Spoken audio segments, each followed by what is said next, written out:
the Natan that Sunshine has shown, and it has been one of the hot commodities during the wildcard stage when you want to go that late game. But again, well, I forgot that Bruno is there, so Natan's out of the question. So there's still Rosa's pick, right?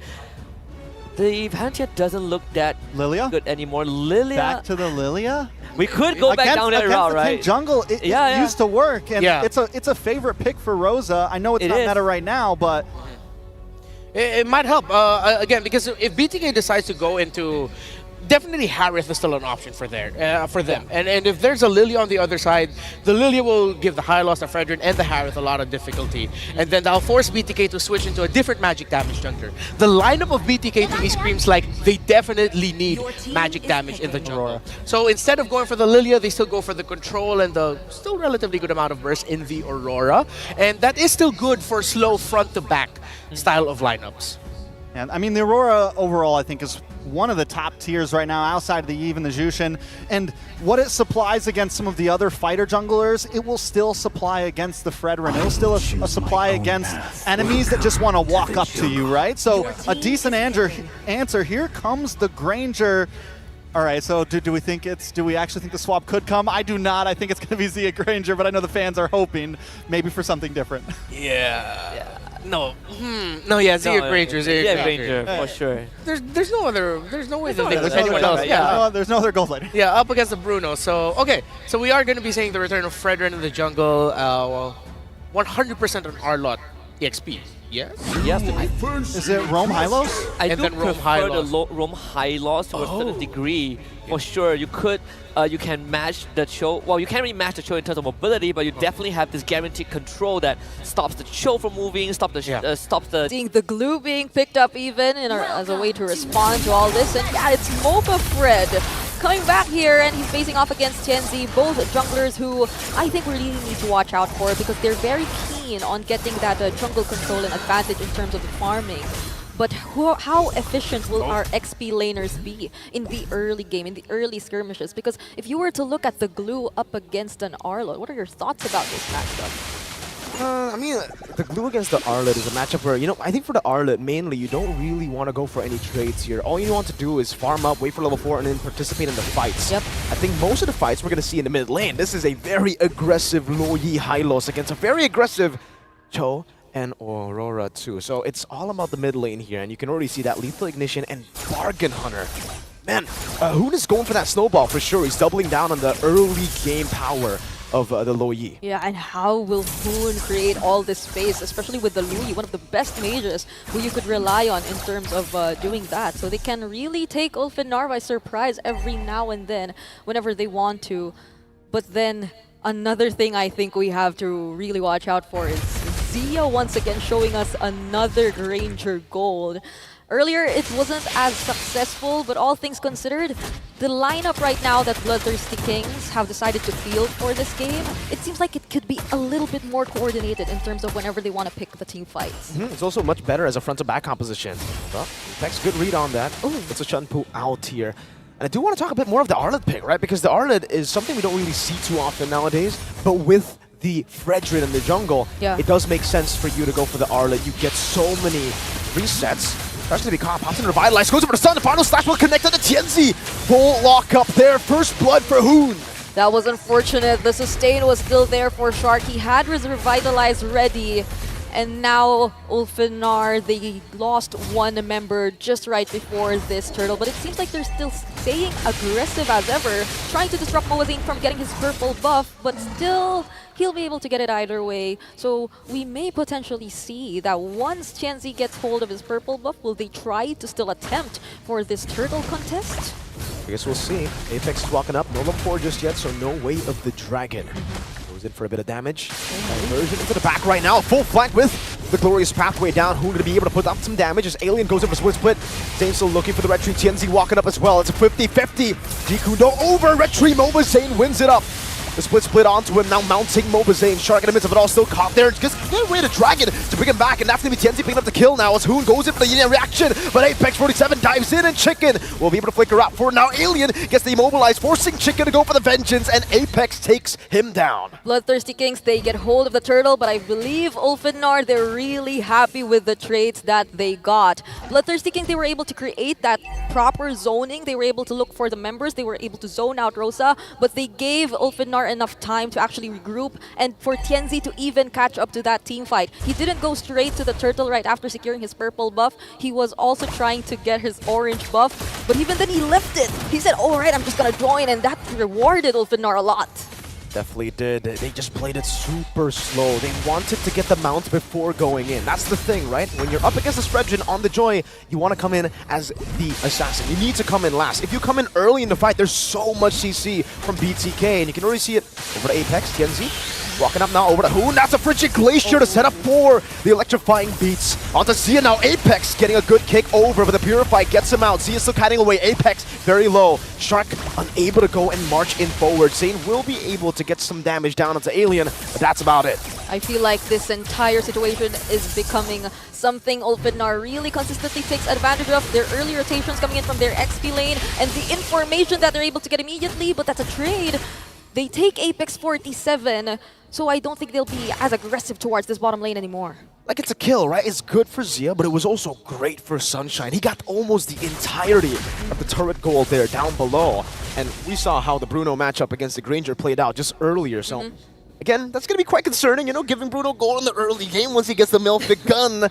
Oh, I don't know, man. Sunshine, he might actually be able to rival Mr. Siggy Boom as, you know, the Turkish Trigger Man. I mean, earlier we saw towards the late game, at least 3 basic attacks being enough to take out the late game Granger, and I think we're seeing Zia going for the exact same emblem combinations even, but who will be able to take hold of this turtle? Both teams are able to see each other right now. Level advantage, that's a Jikundoma. Mobazane gets it.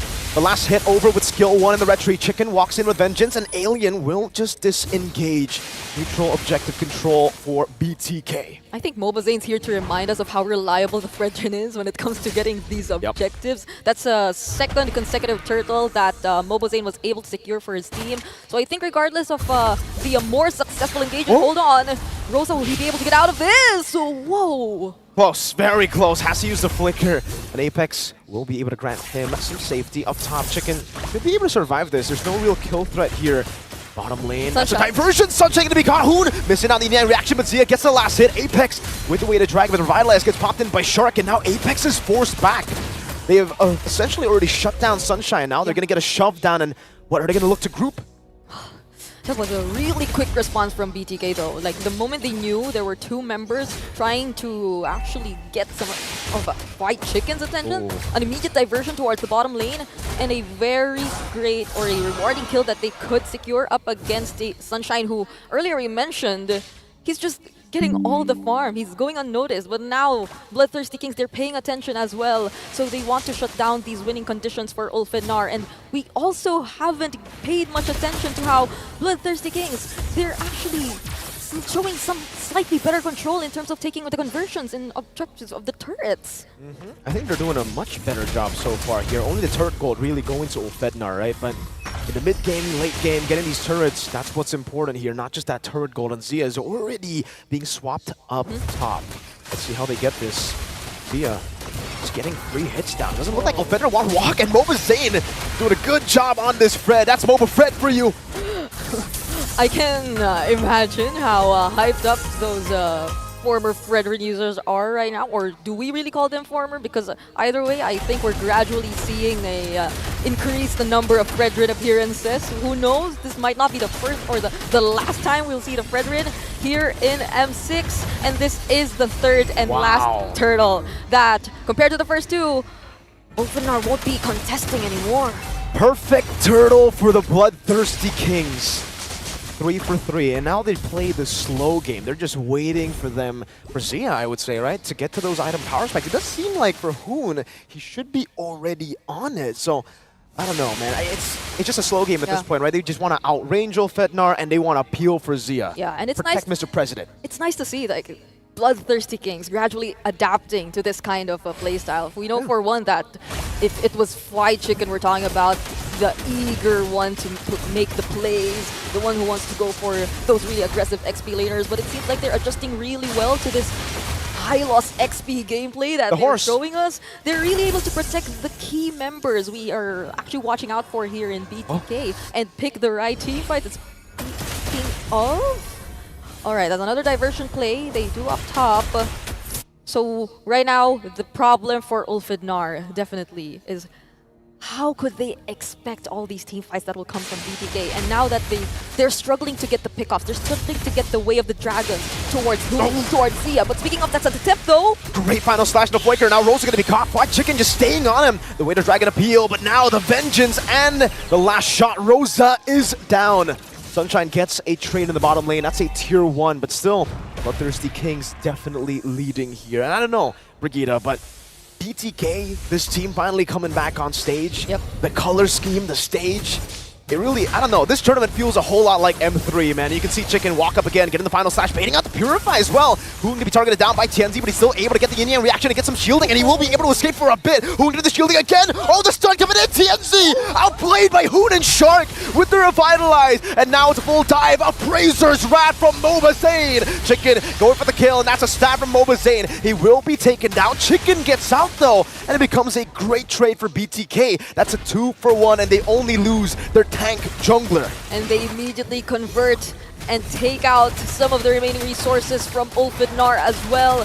BTK, they're that much ahead that Hoon has the liberty to just throw out all those combos to get those shields and sustain these attempts from Tianzi. It's not something you would typically see for a Joy who's able to isolate his key targets, but just with Shark beside Hoon, he was able to sustain everything. And this might be a very difficult situation for Ulfhednar if they do want to go after this Lord. Tianzi though, he's one level, oh no, he is one level ahead of Mobazane. You still have the clear speed, right? Way better clear speed compared to Fredrin. The only reason Zane is able to actually be just one level down is because he got 3 turtles. Yep. If we didn't get the 3 turtles, maybe we would see like a 3-level dip for Tianzi here. But hey, now he's equal actually to Tianzi. He will be on the Lord. They're actually playing with the Mobazane, walking up. Gonna go for a bit of a trade here. The Lord has been taken very low. A quarter of its HP. Zia still holding on to it. The Lord dance is a bit tricky nowadays. The diversion into the top. Alien's gonna be caught. A full dive into Tianzi. Has the damage. Electrifying beast. Zia. That's a bad spot to be in. Zia assassinated. Now Shark mounted on as well. Mobazane, unfortunately, unable to survive. Sunshine go for the free hits now as he is free hitting the entire fight. Shark will fall as well. Sunshine with a double. Hoon Purify now. Sunshine with the chase. Tianzi very low. White Chicken waiting in the bush again as Ulfhednar take control of the game through Sunshine on the Bruno. That might have not been the best target here for Bloodthirsty Kings, or probably if we were to like rewind it a bit, it seems like they were really trying to go after Tianzi, but they did not have as much idea that Alien was also there, that Ulfhednar, they were already all around that area trying to position themselves prior to this Lord, and unexpectedly they will be able to take hold of it instead. So it's Bloodthirsty Kings who will be having to defend for this first Lord, but definitely they will have the resources, they have the range to do so, but Ulfhednar, they wouldn't want to miss this opportunity to at least attempt and even out the map.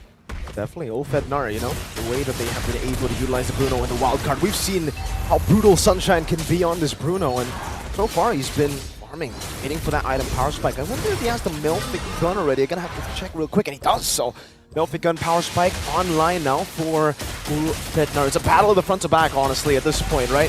Tianzi will have more ways to actually try to assassinate some of the members from BTK. But Ulfhednar's front to back, it's kind of a different version. BTK plays a front to back with a lot of frontliners. Ulfhednar played a front to back with a lot of assassin backline threats. Yep. So Tianzi essentially becomes kind of a distraction. Yeah. So that Sunshine can free hit like we saw earlier. Yeah, and for Apex 47 to actually find the right targets this time around, I mean, they can be slightly more aggressive compared to earlier, but they decide to go for the diversion towards the purple buff. Rosa gets caught, Apex gets away with the Dragon now, and Sunshine is completely zoned away. Apex with a flicker out, Alien split to escape, and it will just be a 1-for-0. The Lord advantage from Ulfhednar, they were able to get some turrets, but BTK fend off the tier 2 in the mid lane. Honestly, those those very decisive diversion plays can either go like really good or really bad Gamble. for BTK, and that was an example of a really good diversion play. In as much as they probably had an idea that majority of the members of Ulfhednar were there, it's also probably Ulfhednar not expecting that they'd actually teleport there and pick Agreed. a fight. It's a tough plan to go for. Like BloodThirsty, we saw the goal lead immediately just disappear with one wrong diversion. Yeah. But one good diversion can turn the entire game around. Yeah. For BTK though, they don't actually need to rely on the diversion that much. They can actually just play the normal front to backs as long as they keep Zia intact and as long as they actually save some of their CC abilities for TNZ. This Joy is going to have a tough time diving into BTK. Yep, and honestly, that's the play that has continuously punished these attempts from Ulfhednar. The proper timings of the final slash, but they find Alien! Alien just got disintegrated Sunshine, sniped down, that's another! Oh! Almost threading the needle, Apex 47 able to body block. But we're getting to a point in the game where the range is starting to play a big factor. Just like in game 1 with Innocent on the Granger, now it's Zia on that Granger. Yeah, and I mean, even if they decide to like take on these fights head on and right in front of these members, that's like increased accuracy for those skill shot based skills from BTK to actually connect towards Ulfhednar. And as we've seen it earlier, that's Alien, one of the tankiest heroes from Ulfhednar. But he surprisingly just disappeared in the blink of an eye. So BTK, they may take control of this Lord Pit. And could this be a much more successful attempt at taking the Lord compared to earlier? They gotta play with the poke. I think, you know, they have all the tools to make it better than before. They just gotta play with Zia and Hoon. They have so many ways to chunk Ulfhednar low before the fight even happens. Because for Ulfhednar, it's really all about engaging. It's really all about destroying that front to back. If you poke them out of these fights, they might not even be able to do that. And you can see with the advantage they have in the side lane, yeah, Ulfhednar will have to deal with the mid lane, will have to constantly rotate into the bottom lane later on as well. BTK have the control. 3 members are just hiding here in the left mid bush, but it seems like they have a different plan in mind. Sunshine! Oh, gonna be caught in the flanks. Hoon with a diversion that might have just won them the game. TNZ in the midst of it all, Chain CC'd.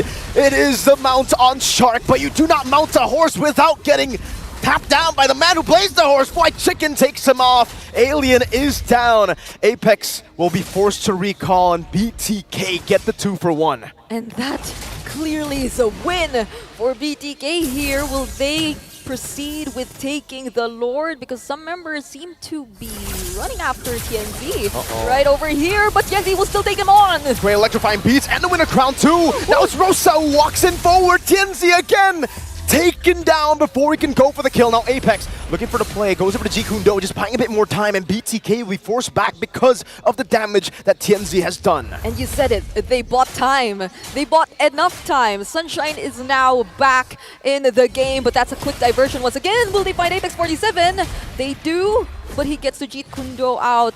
So they regain control of this Lord, and now that TNZ's gone, they will clearly take it for themselves. Not unless Ulfhednar, they still want to attempt and take on a team fight. No, way too dangerous. Good glorious pathway, and BTK take the enhanced Lord in the 16th minute of the game. That's Boba Fred for you, getting the neutral objective. And now it's back to where they started when they had that gold lead. 2.6k gold lead over the BTK as they build this Lord advantage. We're seeing a very systematic gameplay once again from BloodThirstyKings, but in some parts, a slightly experimental approach towards playing the game as well. We're looking at really good gold in the hands of key members of BTK right here. Hoon, you mentioned it, he's already completed all of his items compared to Rosa. Clearly struggling right now and trying to position himself as the Aurora.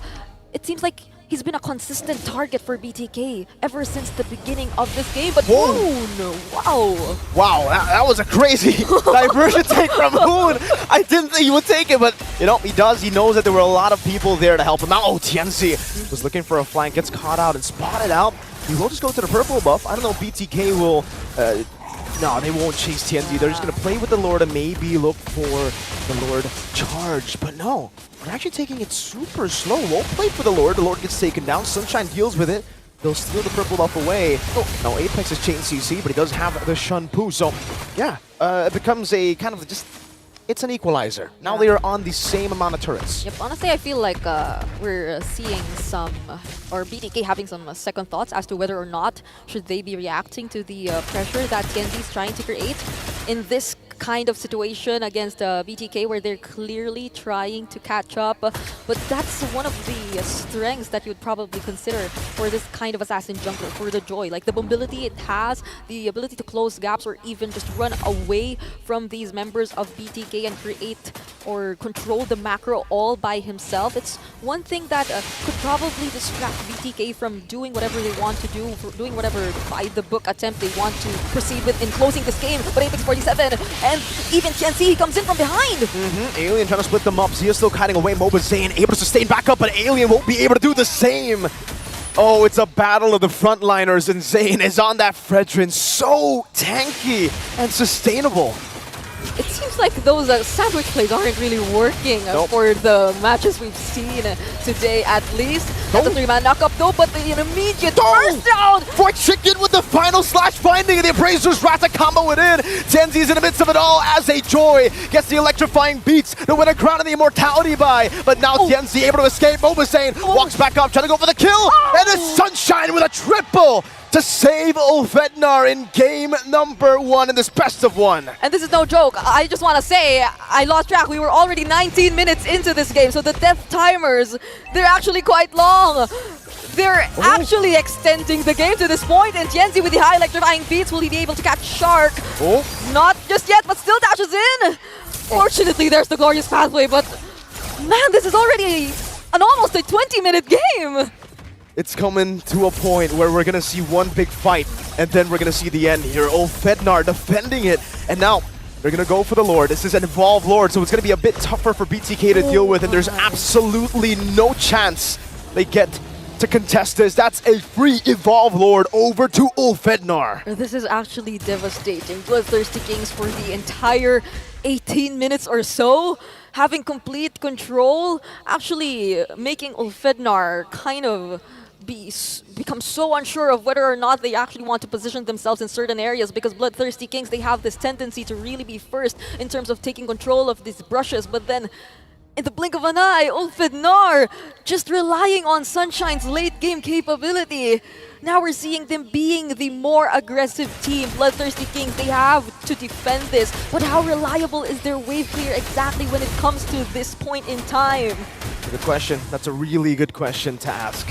Is the Granger going to be able to actually poke down the Lord enough for it to stop the siege?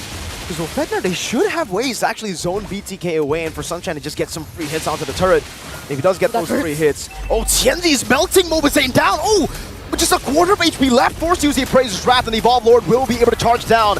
That's a base turret taken down up top. Mobazane's going to be very careful with this Fredrin. BTK, they're able to fend off for now. They will be able to defend, but there are going to be some more waves in the mid lane. Ulfhednar will not push forward. They will be happy with the base turret taken down up top. If TNZ hurts that much against Mobazane, how much more if he gains access to Zia, to Hoon, to the other less tanked members of BTK at this point? Because if we were to look at the item builds, this pretty much explains why TNZ is starting to hurt so much. Yep. He's full build. He also picked up both the Holy Crystal and the Divine Glaive, and if ever he wants to create some crazy plays, some surprising plays, he can go for it. He has the Winter Crown in his arsenal as well.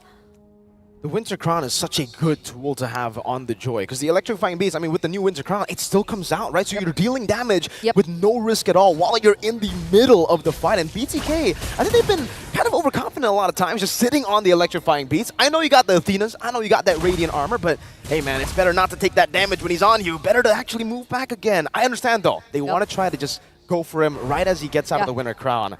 Unfortunately, Sunshine's there too, right? TNZ's not the only damage dealer. If you stick like that, Sunshine's going to get that worldie down. He's going to be able to get those free hits. And that's why we've seen Sunshine be the assassin, funnily enough, right? He's not the main damage dealer. TNZ's been the one chunking them low, but Sunshine's been getting the balls down. Yep, I'm really glad you mentioned that, because for the first or at least the entire game almost that we've been seeing, it's this teaming up together. It's this 5-man rotations that have been really benefiting BloodThirstyKings. But at this point in time where Ulfhednar, they can also do the same. They can rely on their team fight capabilities to its fullest? Will it still be the same story for BTK this time around? Because if they decide to stick together, Tianzi, he can just reach more targets. He can just dash through more targets. And Sunshine with the Worldy, he can just look for the free hits indefinitely. But Tianzi, wait, No! BTK get the diversion, and Tianzi evaporates. 22 minutes in, that might be the play to win the game. Apex trying to open up the map now as Rosa goes in for the zone. Lord should be free.